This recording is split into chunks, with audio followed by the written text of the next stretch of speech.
Okay, class. There are two things I need to do. First of all, present your final assignment. I want to give it verbally instead of typing it out. I'll also type it out because I think the typed instructions are confusing people, even though I'm trying to make them as simple, short-winded as possible. I'll explain it more long-winded, and then I'll type short-winded instructions to try and help you guys. Second of all, I'm going to give you one more example of CREEP and how you can use it anywhere. That claim, reason, evidence, explanation, and impact. So first of all, our research assignment. You're going to be able to choose between two topics that have been voted on by the class. The two topics are U.S. should create a nationwide stay-at-home order, continue the stay-at-home orders, and the second topic is going to be public colleges should be funded by taxpayer dollars, right? So you'll be able to comment on either of those two topics. You don't have to do both. It's going to say option A, option B. You just pick one, and you create one well-rounded CREEP argument, which is going to be typed out in a paragraph. So let's think of another example of CREEP so that we know how to do this. Just based on something out here, dandelions. Let's say our topic was people should stop spraying their dandelions and killing their dandelions in their yard. Okay, so let's say we're pro on this topic. That means I agree. I would put pro. So my claim is going to be that dandelions are helpful for populating bees, right? You could say that. And because bees are really attracted to dandelions and they grow everywhere, so they're really plentiful source for bees. And then I would find a piece of evidence that proves that bees like dandelions and that it increases their populations to have dandelions. Then I would say, okay, if you look at this evidence, it's showing that bees are swarming towards the dandelions, right? So that's our explanation. You're telling me why the evidence proves your claim. So bees are swarming towards the dandelions, and they really enjoy them, and it helps keep up their population at numbers. This evidence shows the statistics on that, right? I would actually include the evidence, obviously. And then you want an impact to that. So what's the impact of bees really like dandelions that helps them be populated? Well, bees are a huge part of our food chain, and we need them to help some of our plants reproduce that we eat for food. And bees are just a really important part of our ecosystem, right? And so then you would have some evidence that shows how important bees are to the ecosystem, because people are selfish. They want to know, why do we care? And that's the impact. So the impact is, why do we care if the bees go extinct? Why would we care? It doesn't matter, right? Unless you tell me why it's important. So we talk about how it's important to the ecosystem and how we need it for our food supply. And then people are like, oh, okay, I get why it matters that bees are around, right?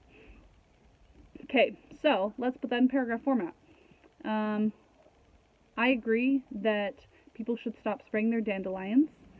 Dandelions help the bees repopulate because bees are drawn to dandelions, and they're really plentiful and really easy to produce a lot of dandelions. And here's evidence that shows that bees like dandelions, and dandelions help keep bees populated.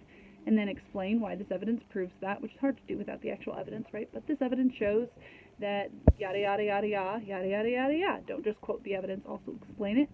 And then our impact is going to be that we need bees in our ecosystem to continue eating the food sources that we currently enjoy today. And it'll start killing off a lot of plants if we don't have the bees to pollinate those plants. So bees are just a really important part of our lives altogether. Okay, so our claim is not a repetition of the topic. It is completely separate from the topic. You can't just say we should stop spraying our dandelions. That's the topic, not the claim. So our claim is actually that dandelions help populate the bees. Because bees really like dandelions, right? And then you have evidence that proves it, and then your explanation, explain why the evidence proves what you just claimed. And then the impact of that is we need bees as a part of our ecosystem so that we can continue enjoying the plants and foods that we enjoy today, right? Okay, so that's how you develop a CREEP argument, and you would just type it out in paragraph format. But you look at your claim, one really good reason to agree with the topic or disagree with the topic, depending on which side you're on, and you can choose either side for this assignment. You don't have to do both. You can just do one or the other, which I normally make people do both. We do this, but we're doing the easy version for online schooling, right? So you just pick one side and you do one CREEP argument. Okay, your reason, because. It's the because in your own words. Okay, so why is this claim true? Because yada yada yada. And then your evidence. Prove that your claim is true with some evidence. Take a quote from some sort of reliable resource. And if you don't know what a reliable resource is, watch the last couple of videos for this week. Take a quote from a reliable resource and then explain that quote. Okay, here's how this shows this, this, and this, and explain how it proves your claim. And then the last part is your impact. Why do we care? What's the big deal? Who does it affect, right? So for bees, it's really our entire ecosystem, which includes us. So I would emphasize that because we're kind of selfish and we want to know, why do we care specifically? Why do I care? And I'm a human being, so I should explain why human beings care. And then I would pull in some evidence that talks about that as well after I've explained it.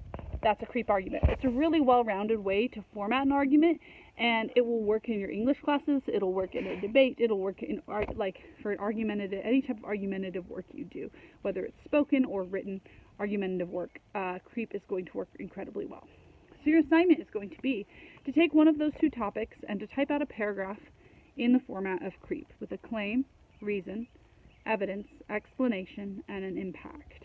And you're going to type a paragraph in that structure, and when you pull your quotes, actually pull the quotes out, but then also at the end of it, just attach the evidence you use, because we have this great online resource where you can just copy the links at the end of it and paste the links into the end. We can literally click on your resource and see where you got your evidence, and that's going to be really cool. So that's the first part of the assignment. You're just doing that creep. And then the last part of the assignment is next week, after everybody's posted their creep arguments, you're going to read through 6 of them, right? 3 on each side, and then write a little paragraph about how you feel. Did your feelings about the topic change? How so? Why so? You might have to research a few things. Maybe somebody says this, and you're like, I don't know if that's true, and you look it up, and you're like, gosh, I really don't think that's true, right? Sometimes people will use shoddy resources or opinion pieces to prove their claims, and so when you look it up, the opinion doesn't necessarily hold up sometimes, or sometimes it does, right? So you're going to read through these arguments that people have made, you as well, for either of these topics, and then you're going to type up a little paragraph and email it to me. And that's the 2 parts, your creep and your paragraph, and that's it, right? So this is our third final project assignment, this typing a creep argument and then also emailing a paragraph to me after there are 3 on each side. If you notice that nobody's making arguments on the other side, be the devil's advocate. I do it all the time in debate classes, right? I'm not allowed to share my own opinions with you guys, and I don't. But sometimes I'll be like, oh, no one's talking about this side of it, and so then I'll develop an argument on that side of it. And these topics that we've chosen, there are arguments on both sides for sure. So if nobody's talking about the other side, go in and be the devil's advocate, even if it's not what you believe, right? And that can be a really effective tool in facilitating good conversation. All right, that's it. I will also type out the instructions. On top of where I've assigned the final project for research, right, an argument, I'm going to add 2 more discussion sections, and it'll be like option A, and it'll state the first option, which will be, what did I say? That there should be a nationwide stay-at-home order, right? So that would be the option A, and then there'd be another link, another assignment for option B. You don't have to do both. Don't put private comments, because then people can't read them. Just comment in there. You don't have to submit anything. I don't want you to submit it.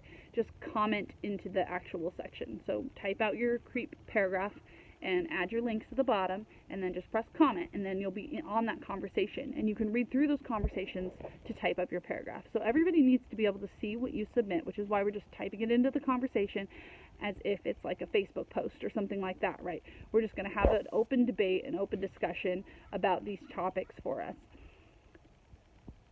Okay, you only have to do one or the other, and you only have to be on pro or con side. Don't do both. Don't be wishy-washy and confusing about what side you're on. I would just say like pro, and then type out my creep paragraph. Or I'd say con and type out my creep paragraph. And make it really, really clear, and try to make a really good argument for us to why you would agree or disagree with the topic. All right, thanks guys.